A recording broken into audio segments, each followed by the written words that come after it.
Welcome to 6896 Cedar Ridge Circle, located in Milton, Florida.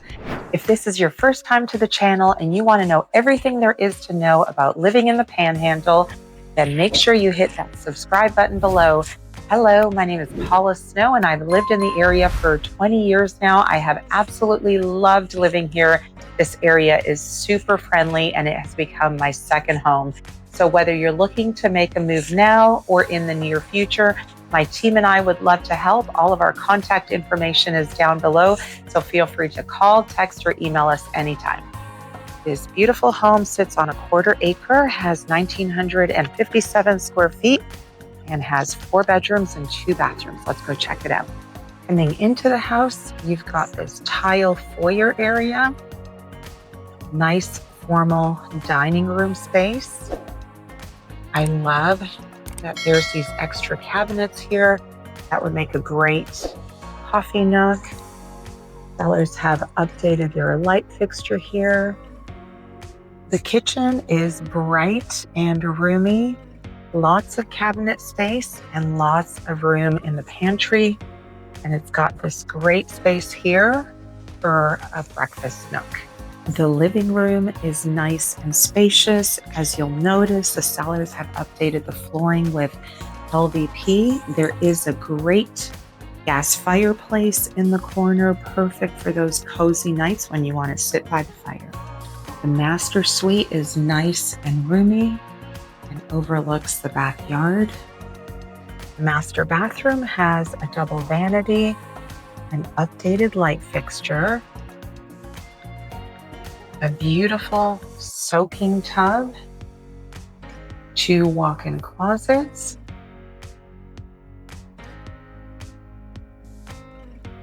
toilet is in the corner, and a separate shower.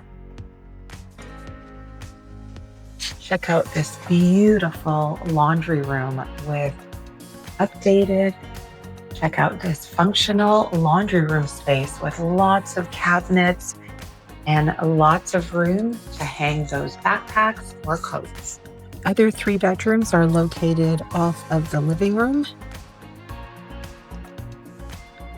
Here is one of the bedrooms. As you'll see, they're all nice and bright. They have updated flooring.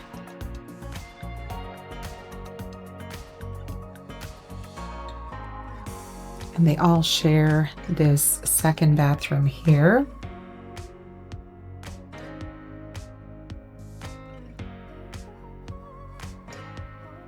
And there is a linen closet for storage in this bathroom.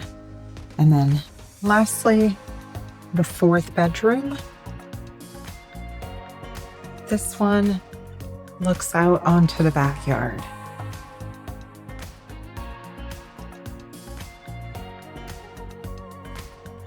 Enjoy unwinding after a long day in this cozy screened back porch. If you love to garden, you've got some raised garden beds here. The sellers had this yard resodded just a couple years ago. Cedar Ridge is a great community. It's conveniently located close to lots of different things in Milton. So if you happen to be stationed at NAS Whiting Field, you're about 10 minutes away to NAS Whiting Field. That is close and convenient. You are close to, let me put the Publix in Milton is a 1.5 mile away. I mean, gosh, that could even be a great walk on a nice day. So that's a great distance.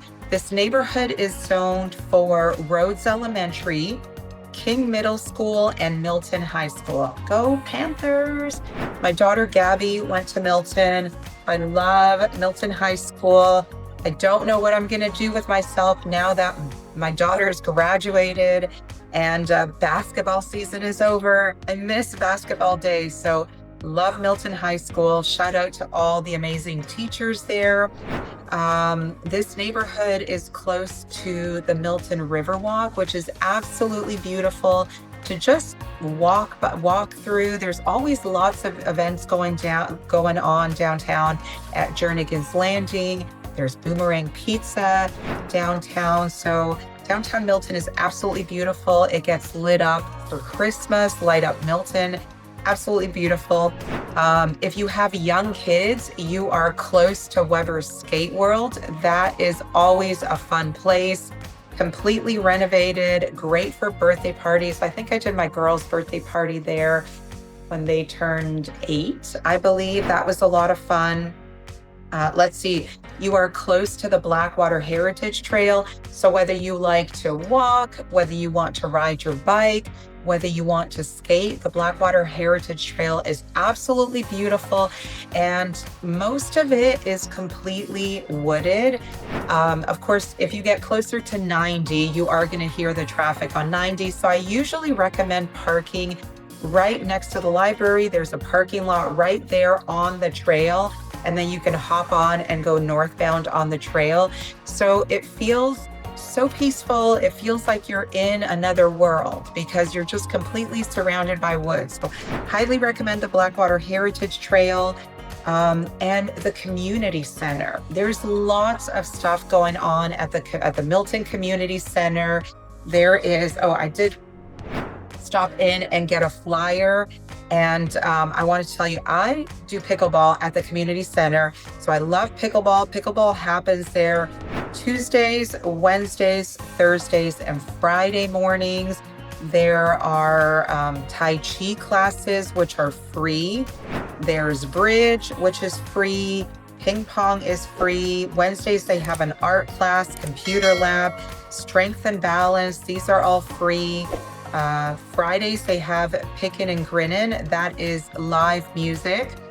Let's see, Thursdays, they have bingo. You get one free card for bingo, and then you pay for any additional classes. So when I walked in yesterday, they were doing a Chair One fitness class. That has a cost. So really the only things you're going to pay money for is if you want to do the Chair One fitness, the yoga class, or the chair yoga class. But other than that, they have tons of free stuff going on. So definitely check out the Milton Community Center. There's also a great park nearby, Carpenter's Park, and there's a boat launch there as well at Carpenter Park. There is also the Veterans Memorial Park, which is absolutely beautiful. This is right downtown on Willing Street, and people come from all over to this Veterans Memorial Park. So definitely check out all of these things. The weather got very cold today, and it's predicted to be cold tonight and tomorrow night. We're actually going down into the 30s. So I do kind of love the cold, only if it's for a very short period of time, because I love being able to wear my sweaters and being able to put on my winter coats from Toronto. So if you are moving here from the north, don't make the mistake I did, which I gave away all my coats initially when I moved to Florida, because I was assuming Florida was hot year round, and it's not. Last year, we actually had a snowstorm with like 13 inches of snow, which was absolutely crazy. So if you're coming from the north and you have coats, keep your coats, because there will be little spells of cold here in the winter. So since it was cold, I figured it was a perfect excuse to stop in at Mama Latte's. Mama Latte's is a great locally owned coffee shop. They also serve breakfast and other food items there. They're located right across from Milton High School. So if you go early in the morning, you'll often see the young kids gathered there doing homework. My daughter used to meet with some friends there. I think once a week they did a little Bible study. So it's an absolutely cute, quaint little coffee shop, very popular for military as they're driving up to Whiting Field. So definitely check out Mama Latte's. Now let's talk about closing costs and what you can expect to pay for a home at this price. So I wanted to go through this with you to give you a breakdown, because a lot of times there's just misconceptions and confusions as to who's paying what. So I figured let's go through this together. So at a purchase price of $299,000, your deposit is typically going to be 1% of the purchase price, and you will pay that directly to the title company within 3 days of going under contract. So going under contract means you write an offer and the seller accepts that offer.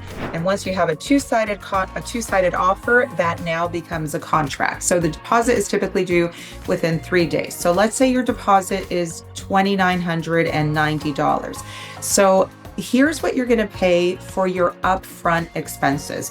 We highly recommend you do a termite inspection, and that's going to range anywhere from $150 to $200. So I've put $150 in my spreadsheet.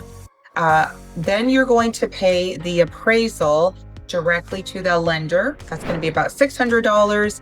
And your home inspection is typically somewhere around $500. So in total, for your deposit, your inspections, and your appraisal, you're looking at approximately $4,240. At closing, the lender is going to want a survey.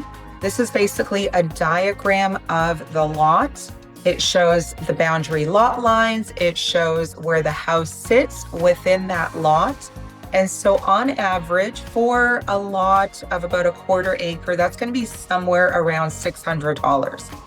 The lender typically charges you about 1% for loan origination.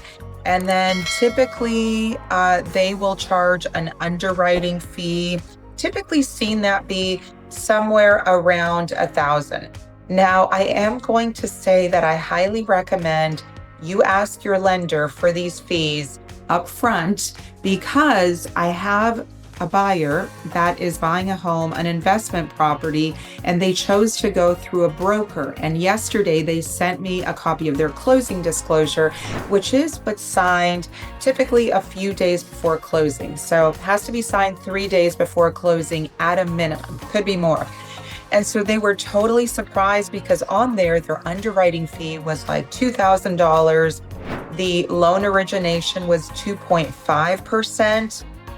Additionally, they were charging a broker fee of another 2% and then a broker referral fee of $1,500. So they were just paying a lot of money, and I guess they weren't aware of that. We did have them get pre-approved with a local lender. And so I reached out to that local lender just to confirm, like, hey, what were you going to charge on this loan for these buyers? And he said, Paula, it was going to be 1% loan origination, and then underwriting fee was just under $1,000. So highly recommend you ask your lender for their fees prior to going down this road with them. Let's see, we've got the loan origination, we've got the underwriting fee there. Lender's title insurance. This is something that is paid at closing, and this protects the interest of the lender. So the lender definitely requires you to get this at closing, and then you have to pay for it. Appraisal fee, we already mentioned, you're going to pay that upfront to the lender. Credit report, I've seen that be around $100. That gets paid at closing. That is for the lender. Okay, let's talk about some of the taxes and fees, because the government has to have their hand in everything and take a chunk of everything. So you're going to pay intangible tax on the mortgage. That's going to be about $598. You're going to pay doc stamps on the mortgage. That's going to be $1,046.50. Recording the deed, the last one I saw was about $35. Recording the mortgage is going to be somewhere around $2,000. Now, getting your homeowner's insurance at closing, you're going to pay for that first year of homeowner's insurance. And depending on the age of the home, that is one of the key factors, is the age of the home really sets what you're going to pay for that homeowner's insurance. So the other thing is the insurance company wants to see the 4-point inspection and the wind mitigation inspection. And so based on those two inspections, those are two major determining factors in what you're going to pay for insurance. So insurance is looking to see, has the roof been updated? On one of my rental houses, they made me replace the roof at 17 years, even though there was nothing wrong with the roof, no issues, no repairs of any kind. But basically they increased my rate by $1,000. And so I had to make a decision. Either I pay the higher rate every year, or I went ahead and got the roof replaced. So I went ahead and got the roof replaced. So those are the things they're looking at. Roof, they want to know Water heater is another one. If some insurance companies don't want the water heater to go past 10 years, some don't want it to go past 15 years. So keep in mind, you might be buying a house and it's right at that 10-year mark. If you notice that your insurance starts to creep up, then you need to get that water heater replaced. Because the crazy thing is, the insurance companies, they don't even let you know what the issue was, why the rate went up. They just raise your rate. And so it's up to you to reach out to your real estate agent and ask them, hey, any idea why my rate might have gone up? And if you have questions about your insurance rate and why it's going up, send me a message. I'll put you in touch with my insurance agent. He's amazing. He can help get it down for you, get it quoted, hopefully get it down. Okay, so we are going to, once we have your 4-point and your wind mitigation inspection, we're going to send that off to the insurance company. Those are the only inspection reports they want to see. Do not send them your home inspection report. They don't want to see that. The lender doesn't want to see that. The only inspection reports that you need to send are the 4-point and the wind mitigation. That's it. And that only needs to go to the insurance company. So once they get that, they're going to be able to give us a quote. So let's say I'm just going to put estimate $2,000 for insurance. So at closing, you're going to pay for that first year of homeowner's insurance. So now we've got right here total for our upfront, $4,240. Now, the lender at closing is going to set up your escrow account. Your escrow account is basically money for your taxes and your insurance, because every month when you're making your payment, you're paying 4 things. You're paying principal, interest, taxes, and insurance. So PITI. So basically every month you're paying a 12th of the insurance and a 12th of the property taxes. And so the lender is putting that money aside. Just imagine like a cookie jar. They're putting that money into a cookie jar. So every year when the taxes come due in November, and here we pay the taxes for the current year. So they come due at the end of the year. So sometimes people think, oh, I'm paying them in November for the following year. No, you're paying them in November for the current year. They're paid in arrears. So keep that in mind. And okay, so you're going to pay part of your taxes and your insurance every month. So they're going to pay that for you every year. So they want this escrow account to start off with a balance. So at closing, you're going to pay money to start that cookie jar, to start that escrow account. So this amount, you'll get this amount directly from the lender.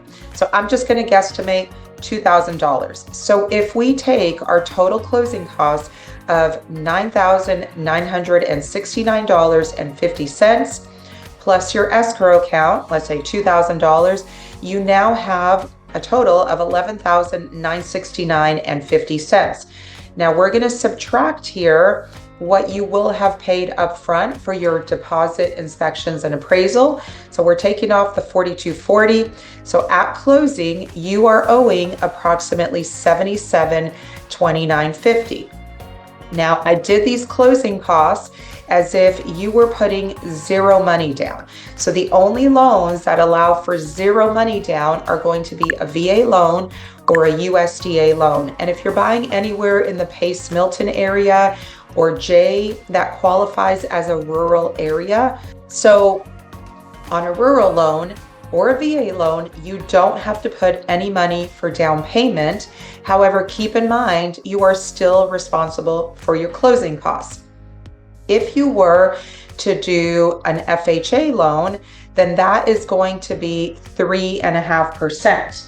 So minimum. So let's say at $299,000 times 0.035. So if you're doing FHA, then that would put you at, and it's not a percentage. I got to fix my spreadsheet here. So that would put your down payment at $10,465 if you're doing an FHA loan. Your other option is to do a conventional loan where you're putting, some lenders will do minimum of 3%. Most lenders for a conventional will want 5% down. So you've got to figure out, okay, if you're putting, what kind of loan you're wanting to do, and then if you're going to put a down payment. So as I mentioned, on closing costs, you are responsible at closing for $7,729.50, and then upfront $4,240. So what some buyers do is they will ask the seller to help pay for the buyer's closing costs. So I want to point out a couple other things that I've put over here in blue. So in the offer, there's a section for repairs. So we're going to typically ask the seller we're going to pre-negotiate an amount for repairs. So that means after you do your inspections, that you've got this preset amount that you can ask the sellers to do repairs on. And so these are items like if there's an issue with the electrical, the plumbing, a roof repair, something like that. This is not for cosmetic repairs. So typically this would be anywhere from $1,000 to $1,500. I put that item in blue. Other things that we can typically ask the seller to pay for, and I'm going to put these in blue. We can sometimes negotiate for the sellers to pay the closing fee to the title company. So that ranges anywhere from $450 to $500. Title search, let's put that in blue. That would typically be somewhere around $150. And then owner's title insurance, that would be about $1,719.25. So you're starting to see that if you pay your own closing costs and we ask the seller to pay for title and repairs, we've already shifted certain things over in blue to the seller's side. So the seller on their side, they have close to 8% in closing costs. So what some buyers will do is they will negotiate their closing costs and ask the seller to give them a credit. So if you don't have the money to pay your closing costs, you could do a number of things. Let's say you could offer full price and maybe ask the seller to pay to give you a $5,000 credit at closing towards your closing costs.